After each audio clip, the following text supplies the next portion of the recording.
Hello and good morning, students. Welcome to Gnan Manjri Vidyapeeth Mahua online digital platform. First of all, Happy New Year and Happy Diwali to all of you. So, dear students, after the vacation काफ़ी time हो गया है, हम वापस मिल रहे हैं. सो आज आपको मालूम हो गया होगा कि साइंस के अंदर हम अब क्या करने वाले हैं. फ्रिक्शन वाला चैप्टर है, चैप्टर नंबर 12, जो आपकी सप्लीमेंट्री बुक के अंदर पेज नंबर 89 और एसबी पेज नंबर 10 के ऊपर अवेलेबल है.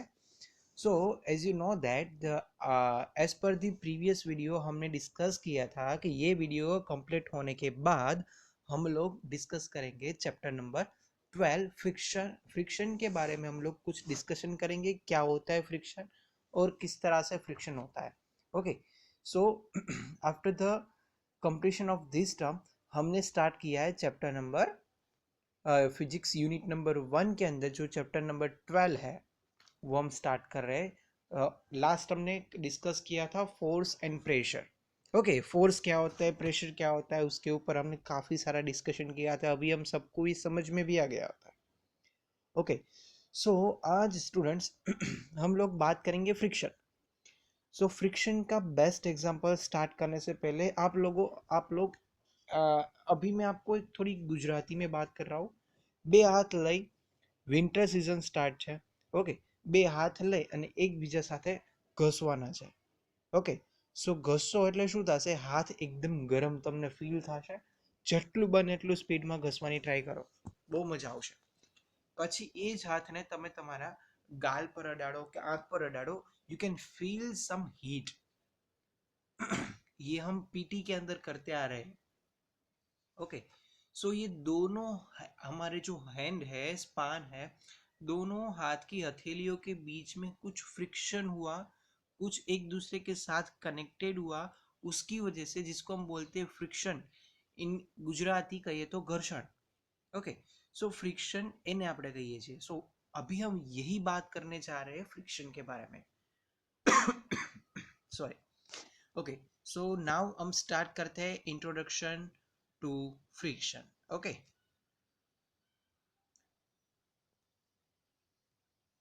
यस.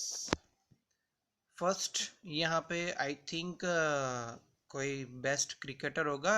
अब मुझे तो कोई विराट कोहली दिख रहा है. सो जिसको जो भी दिख रहा है वो आप ध्यान से समझ लेना, अपना फेवरेट प्लेयर मान लेना. सो अभी हम बात करेंगे, have you ever wondered why a cricket ball rolling towards to the boundary line sometimes stop before the reaching of, even when it was hit quite hard by the batsman. कई कबार ऐसा होता है कि बाउंड्री तक पहुंचते पहुंचते ball वहां पे रुक जाता है. वाई? जब हम सपोज ये काम कब होता है, बॉल रोलिंग कब होता है, जब वो पिच के साथ, जमीन के साथ रोल करता करता करता वहां पे पहुंच जाता है. सो तब आप देखोगे तो बॉल बॉल थोड़ा बहुत रोलिंग होने के बाद स्टॉप हो जाएगा. Y? So, because we previously learned that for a body in a motion to get rest, there must be force of acting on it. जब कोई भी बॉडी या कोई भी चीज स्टेडी पोजीशन, रेस्ट पोजीशन के अंदर जब रहती है, तब हम उसको कोई फोर्स अप्लाई करेंगे. सो उसकी वजह से कुछ मूवमेंट होता है. जो फोर्स कोई पर्टिकुलर ऑब्जेक्ट को अप्लाई करने के लिए जो उसके बीच में जो टच होता है, कांटेक्ट होता है, this force is called friction. Okay, so where does this force friction act. वो कहाँ पे वो फ्रिक्शन एक्शन में होता है, कहाँ पे वो फ्रिक्शन होता है. In which direction does it act, कौन सी डायरेक्शन के अंदर वो फ्रिक्शन अप्लाई होगा. So answer is that if a act between the so the answer is that it acts between the two surface in a contact, जहाँ पे वो दोनों चीज कांटेक्ट में आ रही है. The ball and the field, you can see here, नीचे से आप फील्ड भी देख सकते हो और बॉल, ये दोनों जहाँ पे कांटेक्ट में आ रही है, as the ball keeps rolling, therefore the force of friction acts in a direction, opposite direction के अंदर हम वहाँ पे हमको फ्रिक्शन हमको एक्शन में आएगा, यानी कि फ्रिक्शन हमको यहाँ पे फील होगा to the motion of the ball. So friction can be defined as a force that oppose the motion of an object. वो क्या करेगा, मोशन को अपोज करेगा. सपोज हम फ्रिक्शन कहाँ पे लगेगा, कोई एक आप अभी आप अपनी सप्लीमेंट्री बुक के अंदर आप देखोगे तो फिगर नंबर 18 पर आप देखोगे कि जिस डायरेक्शन के अंदर फोर्स अप्लाई हो रहा है उसकी ऑपोजिट डायरेक्शन के अंदर फ्रिक्शन अप्लाई हो रहा है. You can see in a figure number 18 on your supplementary book page number 10. So the direction of friction is always opposite to direction of motion of the object, hence the friction always slow down or brings object to the rest. कोई भी fast motion के अंदर कोई भी चीज़ जा रही है उसको हमको स्पीड उसकी कम करनी है, तो वहाँ पे अगर फ्रिक्शन होगा तो उसकी स्पीड कम हो जाएगी. साइकिल के अंदर यही हो रहा है. साइकिल के हम ब्रेक जब हम प्रेस करते हैं तो जो ब्रेक है उसके जो बेरिंग्स होते हैं वो व्हील्स के साथ फ्रिक्शन करेंगे, वो उसके साथ अटैच होने की ट्राई करेंगे और उसको ड्यू टू द फ्रिक्शन उसकी स्पीड डिक्रीज करेंगे, धीरे धीरे वो रेस्ट पोजीशन में आके स्टॉप हो जाएगी. Check your understanding. Write the direction of the motion in the direction which a frictional force on will act on the following objects. Choose ray A or ray B. So coins when the playing carom and lifting a glass. So direction of motion ray A and direction of friction ray B in figure number A. On figure number B उसके अंदर direction of motion ray A and direction of friction ray B. Now all surface have a minor irregularities. सभी surface के अंदर irregularity minor रहती है, कोई भी proper polished नहीं होती है, pure surface नहीं मिलती है. So when we slide the block along the floor,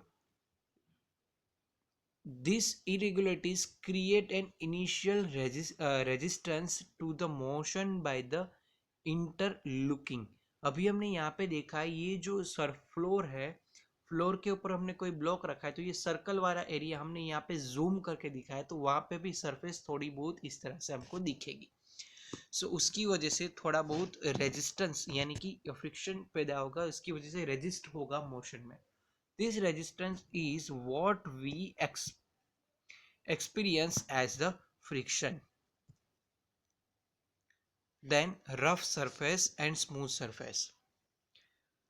The rougher the surface is, the more irregularities, and the smoother the surface is, the less irregularities. Smooth surface के अंदर friction कम होगा, इसके लिए वहां पे irregularities कम होगी, बट रफ सरफेस के ऊपर इरेगुलरिटीज ज्यादा मिलेगी. Now students please turn over your page number 19 SD11 factors affecting on friction. वहां पे हम जा रहे हैं. सो कौन से फैक्टर्स फ्रिक्शन को अफेक्ट करेंगे. सो स्टार्ट करते हैं ये पॉइंट. मटेरियल्स नीडेड, क्या चाहिए हमको, 10 सैंड पेपर्स पीसीस 10x10 के और 10 मैच बॉक्स. क्या करना है. Now empty match box carefully keeping in sticks together separately. Then after take empty match box and try to move in on the table. उसको table पे move करना try करिए. Okay. Observe the force that was required to move the matchbox on the table. Now यही चीज हमको put in a sandpaper between the table and matchbox to try to move in a matchbox on a sandpaper. Paper के ऊपर उसको हम move करने की try करिए. So observe the force was required to move matchbox on the sandpaper. हमने ये observe किया होगा कि सैंडपेपर के ऊपर मैच बॉक्स की मूवमेंट थोड़ी वहां पे फोर्स हमको ज्यादा अप्लाई करना पड़ रहा है, बिकॉज टेबल सरफेस और सैंड पेपर की सरफेस अगर आप देखें, so on which surface was a force applied more. So you can say that Moving on matchbox on the sandpaper requires more force due to the rough surface, क्योंकि उसकी surface rough है, तो यहाँ पे आप रफ सरफेस की वजह से यहाँ पे हमको फोर्स ज्यादा अप्लाई करना पड़ेगा, और टेबल पे हमको स्मूथ सरफेस मिल रही है, that's why we can apply the less force on the particular matchbox. So as the conclusion, we can say that after the observation in this activity, we can uh, infer that the nature of the surface determines the amount of friction experienced by the motion. So friction किसके पर depend करती है? Surface के ऊपर depend करती है. अगर rough surface मिलेगी तो फ्रिक्शन ज्यादा लगेगा, स्मूथ सरफेस मिलेगी सो फ्रिक्शन कम मिलेगा. Okay, so match box sand paper activity जो हमने देखी. Now fill the match box carefully and stick removed earlier. Then take a filled match box which try to move the table. उसको fill करने के बाद उसको मूव करें. Observe the force to require the move match box on the table. So in which case the force applied the more. ये दोनों में किस में फोर्स ज्यादा अप्लाई करना पड़ेगा?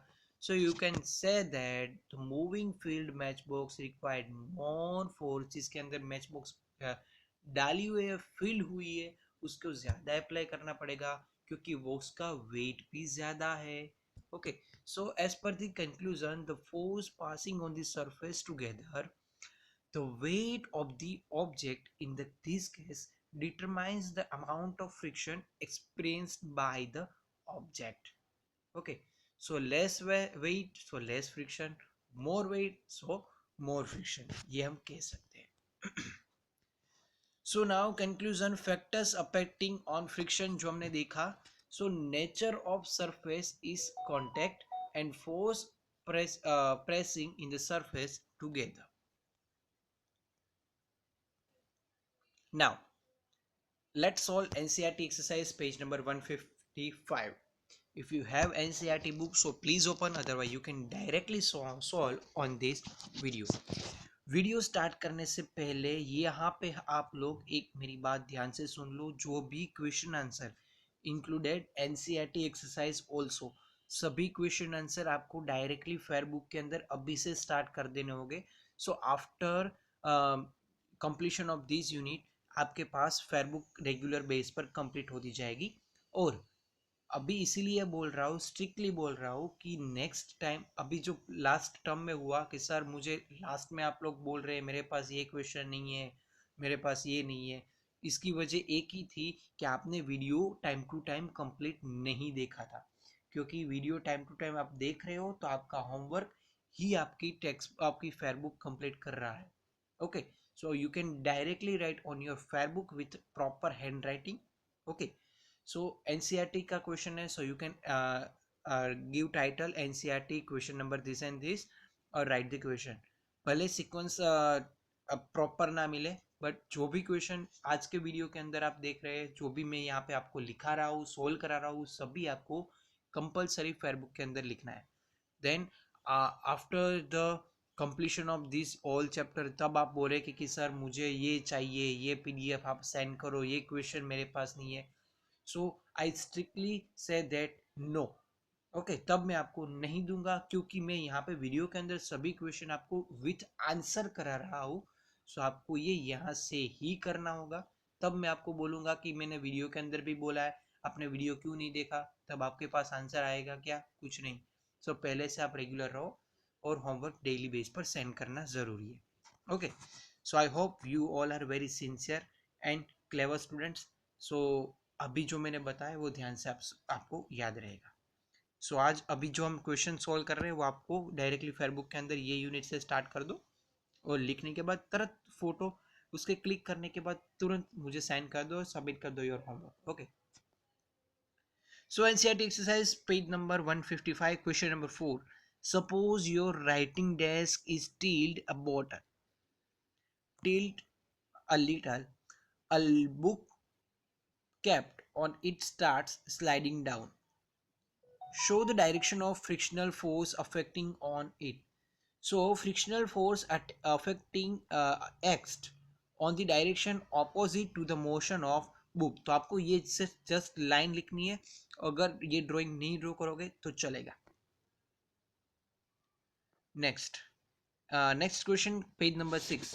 Explain why sportsmen use sports shoes with spikes. आपने काफी सारे शूज के नीचे स्पाइक्स देखे होंगे, स्पेशली स्पोर्ट्समैन के नीचे. Why? Because spikes increase the friction. वो क्या करेगा? फ्रिक्शन को इंक्रीज करेगा. And it give better grip. वो ग्रिप रहेगा in the ground. It prevents the sportsman from slipping while the playing और रनिंग. वो क्या करेगा? ग्रिप रखेगा, उसकी वजह से वो जो रन कर रहा है या कोई प्ले कर रहा है उसके दौरान उसको वो खड़ा रहने के लिए सपोर्ट करेगा. Okay, so it prevents a sportsman slipping while the playing of running. वो दूर रनिंग करते करते गिर ना जाए, सो उसकी वजह से स्पाइक्स का यूज होता है. वो क्या करेगा? It is increase the friction. Friction ज्यादा बढ़ाएगा, इसकी वजह से वो रेस्ट पोजीशन में आ जाएगा. Now NCERT exercise question number 7. Bell has to push a lighter box in, and Seema has to push a similar or heavy box on the same floor. Who have to apply the largest force? Why? So frictional force depends on the force pushing a two surface in a contact together. The heavier box will put a more force on the surface of the floor as the compared to the lighter box and will thus experience more opposite friction. So Seema will have to apply larger force, क्योंकि उसके अंदर wait ज्यादा है, सो वहां पे friction भी ज्यादा लगेगा. दैट्स वाई सीमा का जो बॉक्स होगा उसके वो उस पर वो ज्यादा फोर्स अप्लाई करेगी. Now we will solve practice question number 6 on your supplementary book, page number 12, SB12, page number 91. 6.4 हम यहाँ पे अभी सोल्व कर रहे हैं. आपके अंदर साइड में बल्ब वाली फिगर है, you can see in your supplementary book. The jar of mixture grinder become hot after the being tune for a few minutes. Why? जब आप जार को मिक्सचर के अंदर कुछ काम के लिए हम चटनी बनाने के लिए यूज करते हैं, आप वो after the completion of mixing आप वहां से बाहर से उसको टच करेंगे तो वो गर्म हो जाएगा. क्यों? So when we turn the mixture grinder, the contents inside the jar moving a very high speed. So there is a friction between the jar and the contains moving inside. वो दोनों के बीच में friction increase होगा. So this friction produce the heat and making a jar of the mixer grinder hot. Okay, जो हमने starting में video के starting में आपके साथ एक एक्टिविटी की थी, आपने आपके दोनों हाथ को आपको घिसने थे. क्या? क्योंकि ये दोनों एक दूसरे के साथ इतनी कांटेक्ट में थे और हम स्पीडीली उसको मूव कर रहे थे, उसके लिए वहां पे हीट प्रोड्यूस हो रही थी. So due to the friction वहां पे हीट प्रोड्यूस हो रही है. Same it is in this process also. So you have to write this all question answer. Now next question 6.5. Explain why the friction is dependent on the area contact between two surfaces. So friction is independent of the area contact because of the following reason. First, when the area increase, the pressure extreme between the surface decreases. When the area increase, जब area बढ़ जाता है तो pressure होता है वो decrease हो जाता है. And however, the friction is depend on the force pressing in the surface together. As the long as this force on this surface is the same, the friction produce also the same. So ये answer आएगा 6.5. Repeat करता हूँ कि जो भी question included NCERT question also जो भी हम वीडियो के अंदर डेली करते हैं, सारे क्वेश्चन मैं यहाँ पे आपको लिखा के सॉल्व करा रहा हूँ. तो आप सभी को ये यहाँ पे सपोज ये क्वेश्चन पे आप वीडियो पोस्ट कर दो और ये क्वेश्चन के अंदर जो कुछ भी आंसर है आपको अपनी फेयरबुक के अंदर लिख के मुझे तुरंत सेंड कर देना होगा। फिर बाद में आप बोलोगे कि सर मेरे पास ये क्वेश्चन नहीं है, पीडीएफ सेंड करो। नहीं, ये पीडीएफ सेंड नहीं होगी, डायरेक्टली आपको यहाँ से वीडियो में से ही आपको लिखना पड़ेगा। Okay, it is compulsory to all of you. So आज हमने जो कुछ भी यूज किया वो मैं आपको फिर से बता देता हूँ कि फिजिक्स चैप्टर नंबर 1 उसके यूनिट नंबर 1 के अंदर चैप्टर नंबर 12 आज हमने स्टार्ट किया फ्रिक्शन।